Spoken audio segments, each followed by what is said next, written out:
వైభవంగా జరుగుతున్న మహానాడు పండుగ వేళ 10 కోట్ల తెలుగు తమ్ముళ్లకు, ఆడపడుచులకు, రైతన్నలకు, శ్రమజీవులకు, దేశ విదేశాల్లో తెలుగు కీర్తి పతాకాలుగా వెలుగొందుతున్న మన బిడ్డలకు వివిధ రంగాలలో తమ ప్రజ్ఞా పాఠవంతో తెలుగు తల్లికి సాంస్కృతిక, సాంకేతిక, సాహిత్య నీరాజనమిచ్చిన కళాకారులకు, మేధావులకు, శాస్త్రజ్ఞులకు, విఘ్నులకు, ముఖ్యంగా నా పసుపు జెండాను కుండెల మీద మోస్తున్న తెలుగుదేశం కార్యకర్తలకు నా హృదయపూర్వక నమస్సుమాంజలి.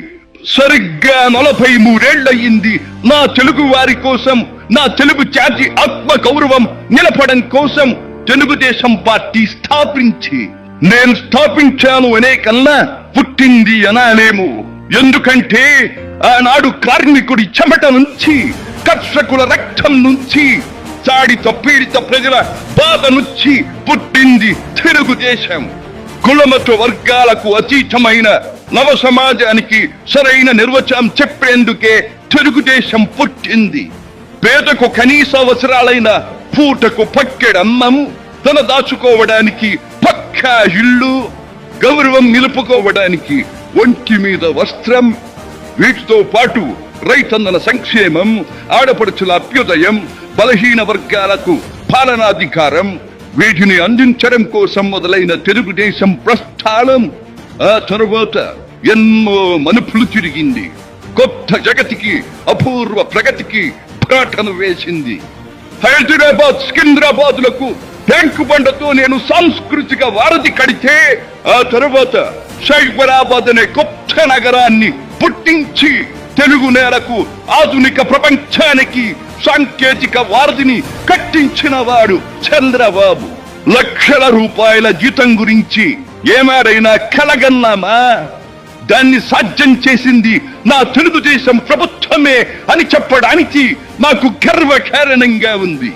డోక్రా సంఘాలతో నా ఆడపడుచులు సాధించిన ఆర్థిక స్వాతంత్ర్యం చూసి నాకు సంతృప్తిగా ఉంది. గోదావరిని కృష్ణమ్మతో కలిపేటి ఎప్పుడో పోలవరం తెలుగు వారికి దేవుడిచ్చిన వరంగా రూపొందే సుపదినం ఎప్పుడో అని ఆనాడు నేను పలవరించాను. పట్టి సీమతో ఒకటి నెరవేరింది. పోలవరం పూర్తితో మరొకటి ఇంకా 2 ఏళ్లలో నెరవేరబోతోంది. రెక్కలు ముక్కలు చేసుకున్న డొక్క సగం నిండని పేద ప్రజానీకారికి ఇంత ఆదరవు కల్పించడానికే ఆనాడు కిలో 2 రూపాయల బియ్యం పథకం పెట్టాను. అటువంటిది P4 కార్యక్రమంతో పేదకు పేదరికం నుండి విముక్తిని కలిగించి బంగారు కుటుంబంగా తీర్చిదిద్దే చంద్రబాబు ప్రణాళిక అహో అద్భుతం, మహాద్భుతం. శాతవాహన సామ్రాజ్యానికి ఒకప్పటి రాజధాని నగరంగా బాసిల్లిన అమరావతి పేరిట నేడు నిర్మాణం జరుపుకుంటున్న ఆంధ్రుల రాజధాని నగరం దేవేంద్రుడు సైతం అసూయ పడేలా, మయూరి సైతం అప్పుల పడేలా రూపుదిద్దుకోవాలని మనసారా దీవిస్తున్నాను.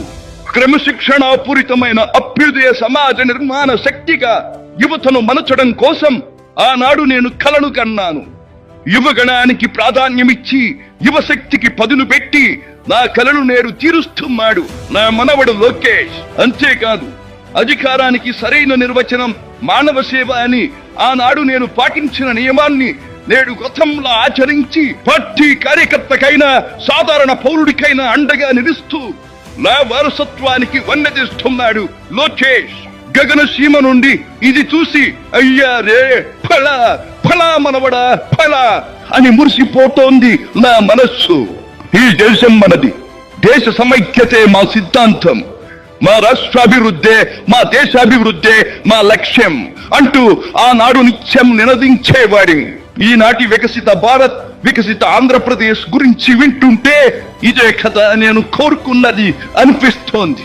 చివరిగా ఒక్క మాట, చెరుగు నేల నలు చెరుగులా పాడి పంటలతో పారిశ్రామిక వికాసంతో పరవశించాలని, తెలుగులాట ప్రతి ఇంట నిత్య వసంతాలు చెందాలని, ప్రజల కోసం అంకిత భావంతో ప్రభుత్వం చేస్తున్న కృషి ఫలితం కావాలని ఆకాంక్షిస్తున్నాను.